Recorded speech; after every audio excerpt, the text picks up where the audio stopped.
শুক্রবার দুপুর 12টায় একটি আমল করেন, আপনি 1 ঘন্টার ভিতরে ফলাফল পেয়ে অবাক হয়ে যাবেন ইনশাআল্লাহ। শুক্রবার দুপুর 12টায়, আল্লাহু আকবার। এই শুক্রবার এতটা গুরুত্বপূর্ণ, জুমাবার এতটা গুরুত্বপূর্ণ, এই দিন সম্পর্কে আল্লাহ রাব্বুল আলামিন পবিত্র কোরআনুল কারীমের 62 নম্বর সূরা সূরাতুল জুমায় নাযিল করে দিয়েছেন। সুবহানাল্লাহ। আমার আল্লাহ তাআলা এই দিনকে এত গুরুত্বপূর্ণ করেছেন। আমার আল্লাহ বলেন, ইয়া আইয়ুহাল্লাযীনা আমানু, যারা ঈমান এনেছো, ইযা নুদিয়া লিস-সালাতি মিন ইয়াউমিল জুমআহ, যখন তোমাদেরকে জুমার আযানে ডাকা হয়, ফাসআউ ইলা যিকরিল্লাহি ওয়া যারুল বাই', দুনিয়ার সব কার্যক্রমগুলো বন্ধ করে দাও, দুনিয়ার সব কার্যক্রমগুলো বন্ধ করে দাও, দুনিয়ার সব কিছু তখন নিস্তব্ধ করে দাও। আল্লাহু আকবার। এই শুক্রবারকে আল্লাহ তাআলা অত্যধিক গুরুত্বপূর্ণ করেছেন। পৃথিবী সৃষ্টি করেছেন শুক্রবারে, আবার পৃথিবী ধ্বংস করবেন শুক্রবারে। হযরত আদম আলাইহিস সালামকে এই পৃথিবীতে পাঠিয়েছিলেন শুক্রবারে, আবার এই পৃথিবী থেকে নিয়ে গিয়েছেন এই জুমাবার শুক্রবারে। হযরত ইউনূস আলাইহিস সালামকে মাছের পেট থেকে বের করেছিলেন এই জুমাবারে। হযরত ইব্রাহিম আলাইহিস সালামকে নমরুদের অগ্নিকুণ্ড থেকে বের করেছিলেন এই জুমাবার শুক্রবার। আল্লাহু আকবার।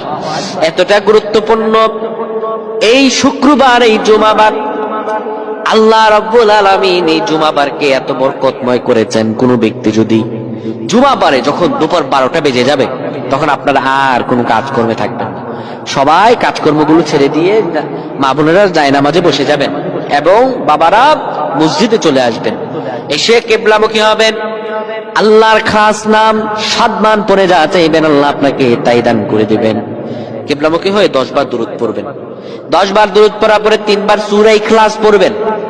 3 বার সূরা ইখলাস পড়ার পরে এবার 7 বার আল্লাহর এই খাস নামটি পড়বেন, আর রহমান, আর রহমান, আর রহমান, আর রহমান, খাস নামটি 7 বার পড়বেন। 7 বার পড়ার পরে আপনি আল্লাহর কাছে করজোরে যা চাইবেন, আপনার চাইতে দেরি হবে, কিন্তু আমার রব কুদরতের মালিক আল্লাহ আপনাকে দিতে দেরি করবেন না। সুবহানাল্লাহ। আপনি চাইতে দেরি হবে, আমার রব আল্লাহ আপনাকে দিতে দেরি করবেন না। সুবহানাল্লাহ। তাই আল্লাহ তাআলার কাছে আমরা বেশি বেশি চাইবো, আল্লাহর কাছে আমরা করজোরে মিনতি করব ইনশাআল্লাহ। আল্লাহ আমাদের অবশ্যই সব দোয়াগুলো কবুল করবেন। আমার প্রাণের ভাইরা, আল্লাহ তাআলার কাছে যদি আমরা কেউ চাই, আমার রব কখনো কাউকে ফিরিয়ে দিতে জানেন না। আমার রব প্রত্যেক বান্দাদেরকে দিতে জানেন। আমার রব কখনো কাউকে খালি হাতে ফিরান না।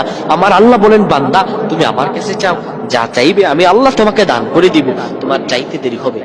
ও বান্দা, আল্লাহ বলেছেন, ফাযকুরুনি আযকুরুকুম, তুমি আমারে স্মরণ করো, আমিও তোমারে স্মরণ করব।